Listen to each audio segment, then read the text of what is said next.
بسم الله الرحمن الرحيم.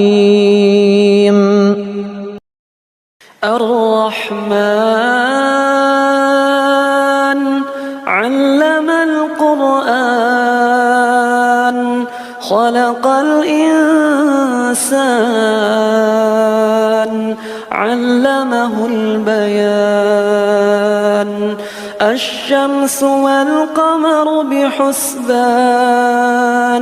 والنجم والشجر يسجدان والسماء رفعها ووضع الميزان ألا تطغوا في الميزان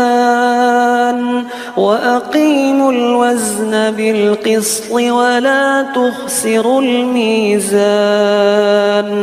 والأرض وضعها للأنام